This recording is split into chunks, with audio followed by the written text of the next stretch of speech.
இன்னைக்கு எங்கும் ஃபுட், எதிலும் ஃபுட்.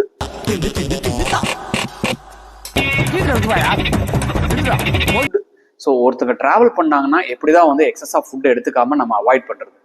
இந்த 4 டிப்ஸை ஃபாலோ பண்ணுங்க. நம்பர் 1, நீங்க நல்லா ஹைட்ரேட் பண்ணிக்கோங்க. ஒரு இடத்துல நீங்க கடைக்கோ இல்ல வேற எதுக்கோ ஒரு இடத்துக்கு போகும்போது அங்க ஃபுட் இருக்குதுன்னு தெரிஞ்சதுன்னா நீங்க முன்னாடியே நல்லா ஹைட்ரேட் பண்ணீங்கன்னா நீங்க எடுக்கிறத தவிர்க்கலாம்.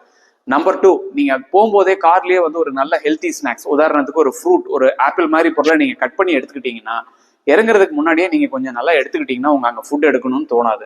நம்பர் 3, நீங்க போயிட்டு அங்க யாராவது ஒரு சிப்ஸ் பாக்கெட் அந்த மாதிரி ஓபன் பண்ணி வச்சிடறாங்கன்னா ஒரு 10 செகண்ட்ஸ் உங்களோட மைண்டை கண்ட்ரோல் பண்ணுங்க. ஏன்னா சாப்பிடணுங்கிறது ஒருத்தரோட இன்ஸ்டிங், மனிதனுக்கு மட்டும் இல்ல எந்த ஒரு விலங்குக்கும் இருக்கக்கூடிய இன்ஸ்டிங். ஒரு 10 செகண்ட்ஸ் இது வேணுமா வேணாமான்னு யோசிச்சீங்கன்னா நீங்க இதை தவிர்த்திடலாம். 4வதா பாத்தீங்கன்னா நீங்க உங்க மைண்ட்ஃபுல்னஸ் என்னதான் இருந்தாலும் அந்த மைண்ட்ல நம்ம அடுத்து 3 ஹவர்ஸ்க்கு எடுத்துக்க கூடாது, அடுத்து லஞ்ச் தான் எடுத்துக்கணும் போற வழியில அப்படின்னு அந்த மைண்ட்ஃபுல்னஸ் இருந்ததுன்னா அதுவும் உங்களுக்கு கட்டாயம் தேவையற்ற உணவு எடுக்கிறத தடுக்கும்.